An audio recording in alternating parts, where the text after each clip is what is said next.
Hi Stampers, this is Kathy from Lady Stamp A Lot. A while ago I shared these cards on my Facebook page.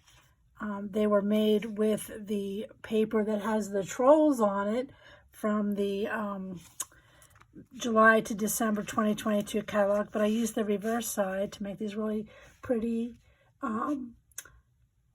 winter Christmas cards. And then these I shared earlier. It's the same idea, using 3 sheets of designer series paper, I should say 3 pieces, and then I'm going to show you how to cut them up. You can make 3 cards at a time, and then you can make them however you want with your labels. So today I'm going to do them using the Rustic Harvest designer paper from the July to December 2022 mini catalog. And it's really a fun, quick, and easy way to make several cards at the same time. So let me just set these aside and show you how we're going to do that. So I'm going to bring in my paper trimmer.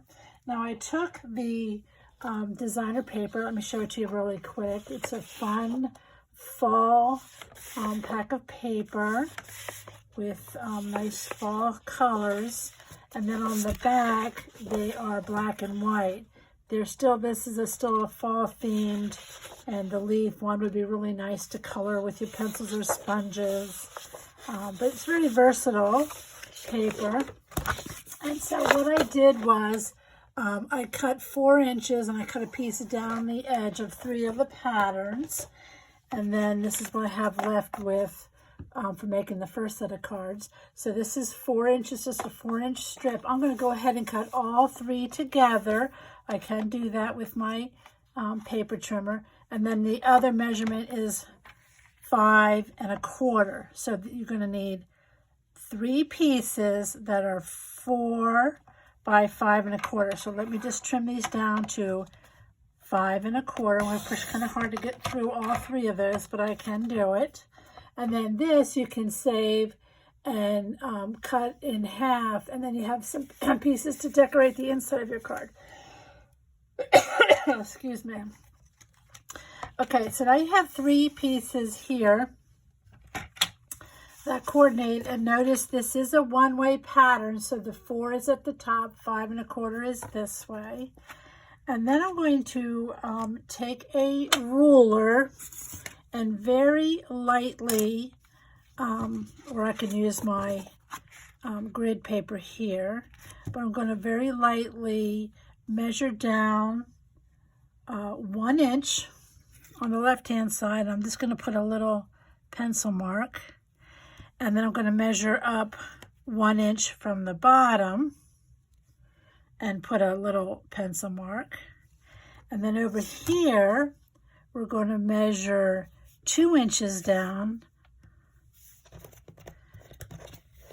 It's a little bit hard to see with this dark paper, so I'll start at the, and we're going to do 2 from the top and 2 from the bottom. So here's 2 from the bottom and 2 from the top. Now these don't have to be exact, but it's approximately the sizes, so it gives you a starting place. I can't even see where I made my mark. Okay, I hope I can see that. Okay, then I'm going to come over here with my paper trimmer, and I have a 1 inch mark. Make sure that's what that is. Yeah. Okay, so I have my 1 inch mark here. And I'm going to put it in. I have all 3 papers again together. And going to go to my 1 inch mark here, and then swing it over to my 2 inch mark on the other edge here. Okay, I'm just going to double check that that was my 2 inches. Yes. Okay, so we're going to keep them all together. And when I do this, I do like to cut down. So I'm going to move my blade up. And I'm going to make sure these are all together and stacked evenly. There's my 1. There's my 2. And I'm going to close my trimmer and cut through all 3 layers. Okay, so I'm going to just come over here and set that aside. That's the top. And now I'm going to find that 1-inch mark from the bottom and go to the 2-inch. So here was the 1-inch from the bottom. So I'm going to put that here at the top of my trimmer groove, in the groove of my trimmer. And I'm going to swing over here to where the 2-inch mark was. And this is really hard to see. I'm just going to double check, make sure that is my pencil mark. Yes, like I said, it really doesn't matter how exact you are. It's an approximation. So 1-inch from the bottom. This was 2-inch from the bottom on the other side. And I'm going to cut through all 3 layers. So this is the middle piece. And then this is the bottom piece. Okay, so let me bring them in again so you can see they're all, if I put them back like a puzzle, they look like this. Okay, so then we're just going to separate the pieces. So this is going to be at the bottom of one, this is going to be at the middle of one, this is at the top, this is at the top, middle, and you want one of each on each thing. Now you can see I arranged these differently because here when I had the darker one at the top, I had the green one and the pumpkins at the bottom. So it can be, you can move them around any way you like to get them the way you want them. I just do them randomly and don't really care what they look like. I think they look nice any way that you do it because the paper coordinates so nicely together. Okay, so then what I did was I took some scrap paper. This is just an old copy of something, and this is 4 by 5 1/4, the same as when we started cutting our paper. And I'm going to glue these pieces to this first.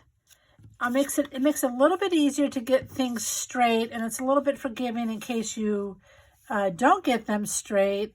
And the other reason I like to do this is because if I want to wrap ribbon or something around it, it gives me a full piece to do that. So pick your pieces like this, and then we're going to come in and use your favorite adhesive. For this, I find the multi-purpose liquid glue works the best. It lets me have some wiggle room to slide it around where I want it. And you don't need very much because it's just very lightweight paper. So I'm going to go ahead and glue this to the top of the copy paper. Okay, and then we're going to do the same to the middle piece. Of course, you could use the other sides as well. It's whatever you prefer. This works really, really great with any designer paper that coordinates. And like I said, what's so nice about Stampin' Up! Is that the colors all match so nicely with each other and with our cardstock, so that the Mossy Meadow here is the same as the Mossy Meadow in here, and it just makes it really beautiful. Now that one I got, pretty good. So then we're going to take another 4 by 5 1/4 and do the same thing, glue these down. I won't waste your time by doing another one. And the same thing, 4 by 5 1/4, and we're going to glue these to it. Okay, let's take the one that I did glue, and we'll go ahead and finish up the card.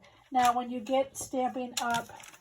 Paper, you may know that on the back, it tells you the coordinating colors of cardstock that go with the paper. So I always pull the colors out that coordinate to see which colors I want to use for the base of the card. And these are the colors that coordinate. And then you can lay them down and see which one you like the best. And I'm going to use the green on this one. This is Mossy Meadow. So I always have a lot of half sheets of cardstock in my stash, but I do need to score this. So going to bring back my trimmer and score it at 4 1/4. Remember, the light handle is your scoring blade, and that makes a nice crisp edge. And if you get a little bit of overlap, that then will just be the top, so you don't see it. That'll be in the back. Give it a nice burnish, and then this is just going to be glued on the top. Now what's nice is, like I said, if you're going to tie ribbon around the card like I did on this one, then this gives me a nice piece to tie the ribbon around like this. Now I see a little bit of this white is showing from the copy paper, so I'm going to bring it into my trimmer. I'm just going to come over here to like a 1/16 of an inch, maybe an 1/8 of an inch, and trim that little bit off. And then because I did that on this side, I'm going to also do it on one of the other edges just to kind of keep it proportional. Okay, because that was a little bit showing there. That kind of bothered me. A lot of times you won't need to do that. All right, so this is going to go here. And again, let's go ahead and tie this ribbon around. There's lots of ways you could do this. Some people don't like to waste tying this around it, but I don't mind. I think it makes a nice little bow, or it's just going to be a little knot. Don't pull it too tight because this is just paper. It's not cardstock. You just want it nice and snug. And I guess I should bring it up so you can see it. And then I just tie a knot. It's not even a bow. It's just a knot. And I think that looks really nice. You could also wrap a piece around, and then, I think I took my ribbon scissors over. You could just wrap a piece around, make a bow, and glue it on top. You wouldn't even need ribbon. You could just make a bow. Lots of different ways to do that. Of course, you know that if you're a card maker. So that's going to go there. Make sure it's opening the right way. And then we're just going to glue this to the front of the card. Oh, I see I twisted that, but it will be fine. Nobody will know. And just glue that down. And you're basically done, except you just need to decide what you want your card greeting to be, and then what dies or labels you want to use to make that. So this is a stitch circle with a scallop circle layer. I added some matte dots there. This one I just used my Borders Pick-a-Punch, or Banners Pick-a-Punch, and that I just stamped on a strip of cardstock, and then I punched that on both ends. Put a little bit of twine behind there. And then this one is also on the stitched dies. This shape is there. You get the same look if you use the punch, you just don't have the stitching. And added a little metallic gem there. So there you have it. I think it's really, really easy, quick and easy to make 3 cards at once. Oh, and the greetings for those cards were all from this Soft Seedlings stamp set, which is in the July to December 2022 mini catalog. So if you're interested in purchasing any of these products, please visit my online store. And thanks for stopping by, and I hope you give this a try.